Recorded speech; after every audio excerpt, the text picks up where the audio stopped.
welcome to day 2 of the Insurance Technology Congress. I'm Greg Dobie, the Managing Editor of Insurance Day. I'm here with James Wrynn, partner at Goldberg Segalla and the former New York State Superintendent of Insurance, who was one of our keynote speakers on day 1 of the conference. Many thanks for your time, James. Thank you. A very thoughtful and insightful speech yesterday that was examining the future insurance landscape.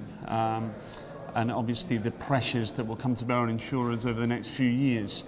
What are the major issues for you that insurers are having to trade through at present? Well, I explained yesterday that really the future insurance landscape begins today. There are so many changes and challenges that are taking place in the industry that the way the industry responds to each of these challenges will to a great extent determine how the landscape is going forward. And those challenges are taking place on the regulatory side, in the marketplace, and with the consumer. Yeah. In terms of on the business side, there's also the emergence of new risks, I think, which we heard a lot about on day 1 of the conference. And cyber liability is something that I think you mentioned in your speech as being an issue. How we're obviously learning more about this line of business every day almost in terms of the information and regulations changing. How do you see that impacting the market?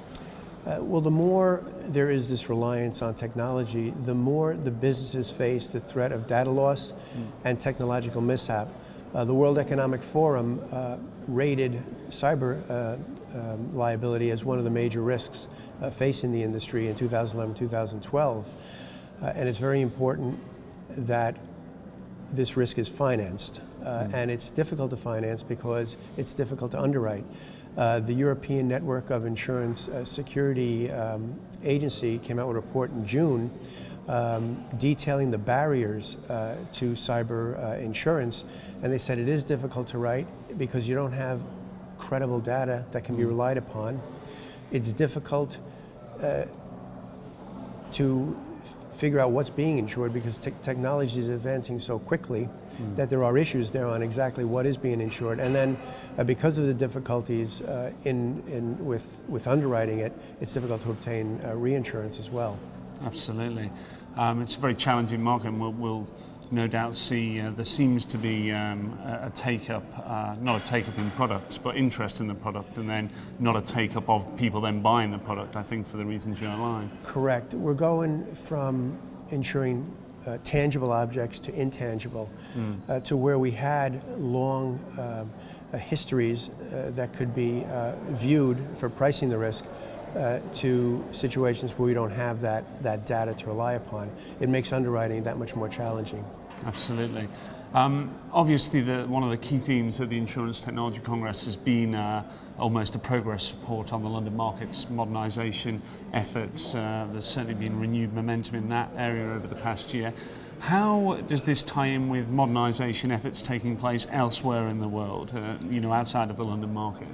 Well, as you know, in the U.S. we had our Solvency Modernization Initiative, which was a critical self-evaluation of our solvency framework, where we looked at international developments in insurance supervision, banking supervision, and international accounting standards for their potential use in U.S. regulation.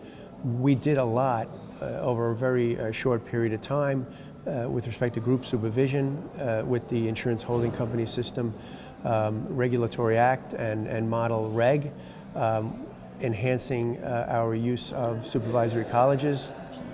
We prepared an ORSA guidance manual. We revised our credit for reinsurance to make the collateral more dependent upon the creditworthiness of the company and whether or not they were accredited, and a number of other things.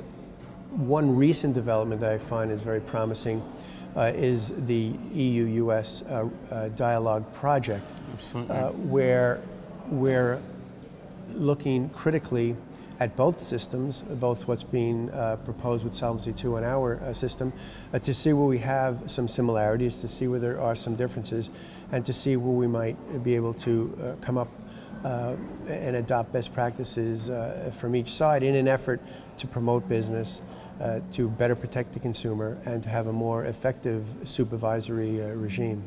Excellent. Just one last question, Jim. I must ask you this.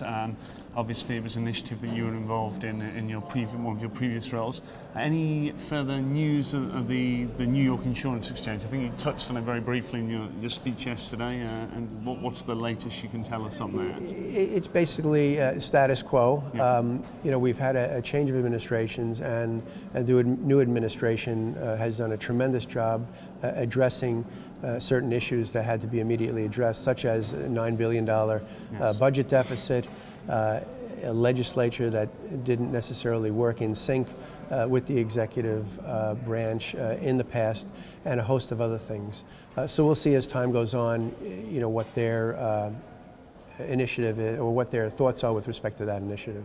Excellent, Jim. Thank you very much for your time. Oh, thank you.